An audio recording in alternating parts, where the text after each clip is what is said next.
Today's program is brought to you by OTCStockShark.com. For the latest and greatest OTC and Pink Sheets information, sign up for your account at OTCStockShark.com. Thank you for tuning in to TBC Today. I'm Brandon Vincent. And I'm Angelina Soriano. In financial news, stocks soared as investors breathed a sigh of relief that European banks largely passed a round of government stress tests and returned their focus to underlying strength in U.S. corporate earnings. All of the three major market indexes registered strong gains for a week that included second quarter earnings from a slew of big-name companies. The latest boost came from General Electric, raising its quarterly dividend by 20%.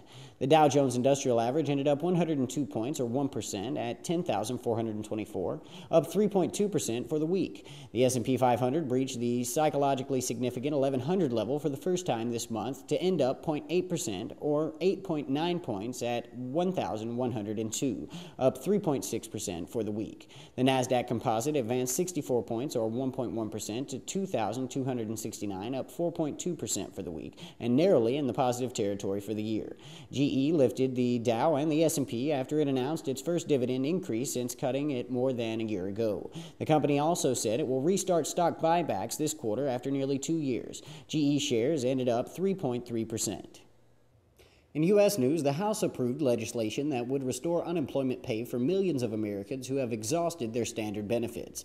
The bill was sent to President Obama for his signature, and administration officials said Mr. Obama would sign it immediately. The $34 billion measure was the subject of a fierce partisan battle in Congress over whether the cost should be offset with spending cuts or tax increases to avoid enlarging the federal deficit, as Republican opponents demanded.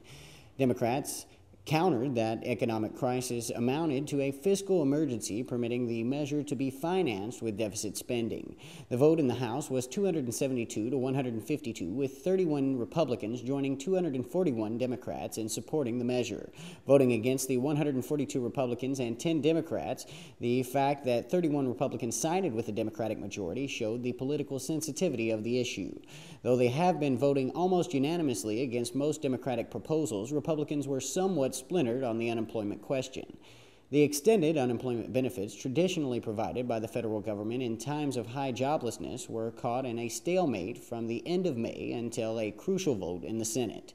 Democrats accused their opponents of employing a double standard, saying that Republicans who insisted on offsetting the cost for extended benefits with the spending cuts never did the same to pay for tax cuts for affluent Americans. Republicans, on the other hand, said the deficit was growing so large that the federal government could not afford to dole out more aid without reducing spending elsewhere. Both parties expect the fight over the unemployment benefits to be a defining issue in the November midterm elections. In international news, a growing crisis between American Jews and the Israeli government over a proposed law on religious conversion was averted this week, with both sides agreeing to a 6-month period of negotiation. But the depth of American anger and the Byzantine complexity of Israeli politics suggest that a solution is a long way off.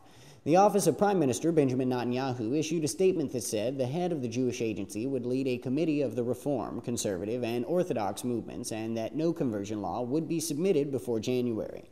Litigation in the Israeli Supreme Court on the same topic led by the Reform and Conservative movement would be suspended for the same period. The idea of delay came from the Prime Minister, who said that the proposed law, which has passed a parliamentary committee, could tear apart the Jewish people. He had received tens of thousands of enraged email messages from American Jews who had been urged to contact him by their rabbis. Many American Jews consider the Islamic government to be hawkish, and the conversion controversy is seen by some analysts in the United States as a proxy for a broader set of disagreements, including settlement building and the Gaza blockade. These are the most powerful songs of all time.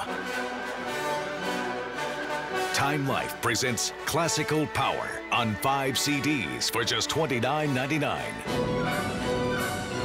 But wait, order in the next 10 minutes with your credit card, and we'll cut the price to just $14.99. That's right, you get 5 CDs for just $14.99. Then preview other beautiful classical CDs, satisfaction guaranteed.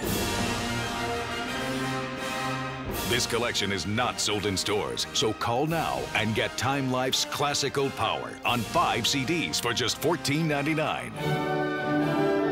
Call 1-800-731-0511 to order Classical Power for $14.99 plus shipping when you call in the next 10 minutes with your credit card or order online at timelife.com/power. In today's health news, Michelle Obama has enlisted Major League Baseball and its Players Association for a new public service and advertising campaign to promote her program to eliminate childhood obesity. Distributed by the Advertising Council, the campaign consists of 30 television and 30 radio spots customized for each of the league's teams. Other versions of television and radio ads will be distributed nationally in markets with no local team. Those will feature Curtis Granderson, the Yankee center fielder, and the campaign's national spokesman. The advertising is the latest initiative in the First Lady's Let's Move campaign against childhood obesity, which was announced in February and involves partners in government, science, medicine, business, education, and sports.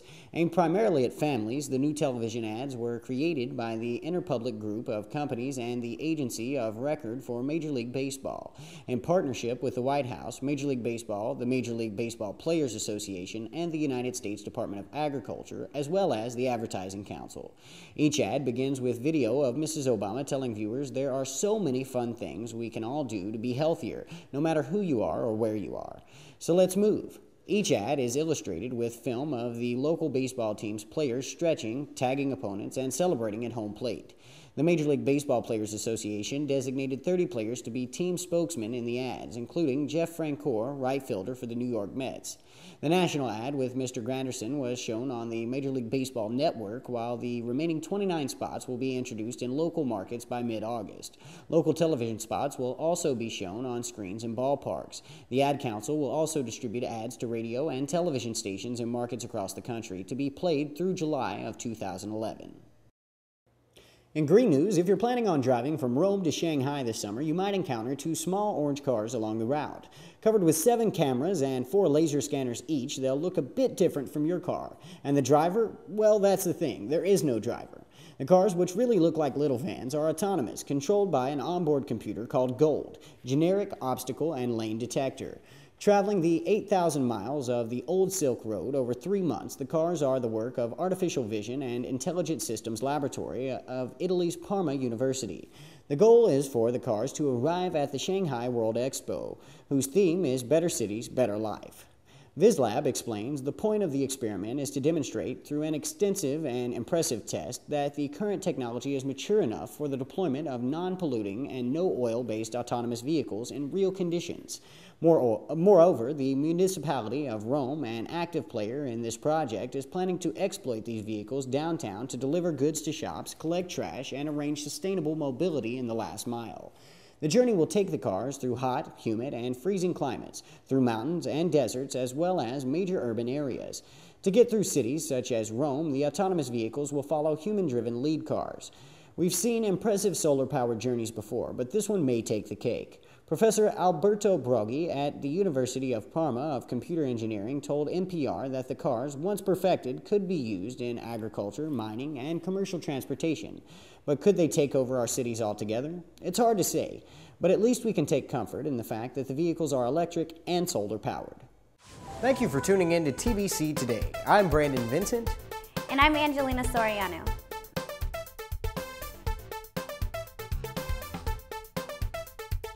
The makeup in today's program is provided by MAC Cosmetics.